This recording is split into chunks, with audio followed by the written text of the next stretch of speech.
moving on to some Marvel news. Looks like the X-Force movie has found its director in Drew Goddard, and he worked on Daredevil, the Netflix series. He wrote and directed The Martian. That was a pretty good movie. So he's a quality director.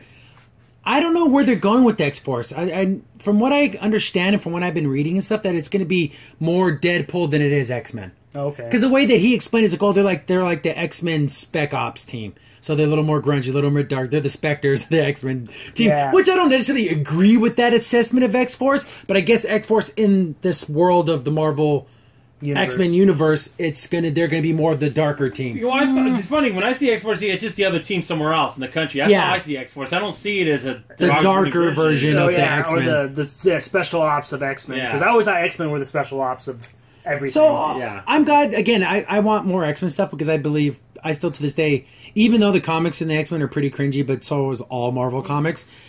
X-Men is the #1 team of everything. They're better than Justice League, to me personally, better than the Avengers, better than all the other ones. The X-Men is my premier comic book team forever, and that may be 90s nostalgia over me, but that's my favorite thing. And I want X-Men to be out there making money, being in the public eye, and being awesome. Being good.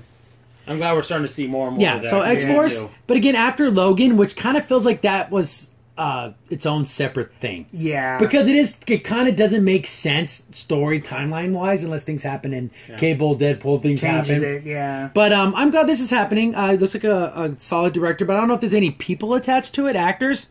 I think if you look at Logan, it was more a send-off for Hugh Jackman playing the character. It was about him almost. Yeah, exactly. Because we still have the X-Men New Mutants. We have that, it's not called Runaways, but the one where they're on the run. Yeah. We have that one coming. Gifted. Yeah, that's happening. So we have a lot of X-Men stuff happening in the next couple of years. Hopefully X-Force is just another good thing we can turn to saying, hey, that was a great movie. Well, I hope so, because we really do want multiple, like you said, multiple X-Men franchises doing good. Or in that world where the mutants are in it, that would be Wouldn't it be the coolest thing in the world? I would totally flip my lid if this X-Force movie has X-23 in it.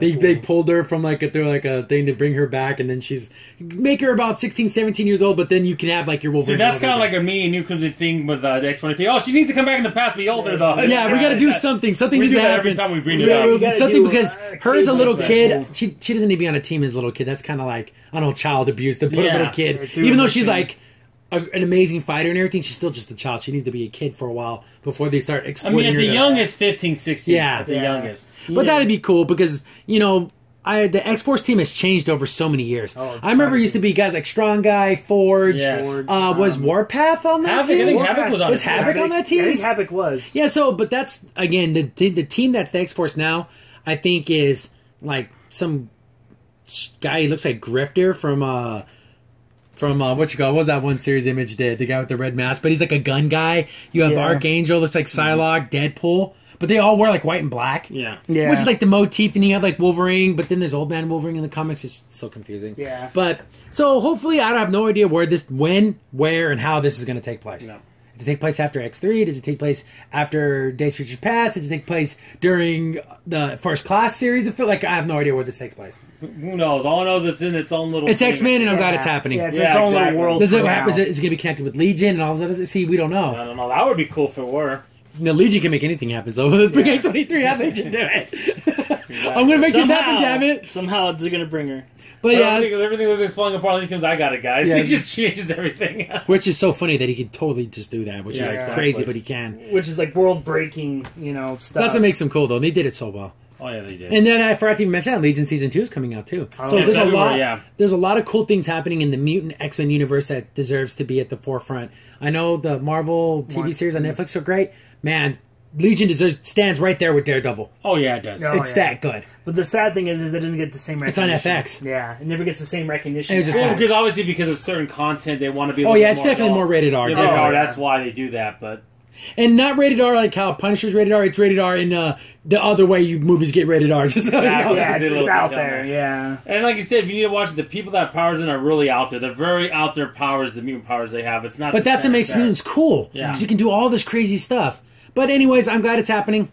Good luck to you, Goddard. Hopefully you put out a good product, and it's another great film you can add to the collection of X-Men stuff. Exactly, and that looks like it's also good too, because from what I'm seeing early on with the Humans, it's not getting good reviews. So that's a little more disappointing on that. But we don't know until I see it. But that's I definitely put my own take on judgment on that one. Yeah.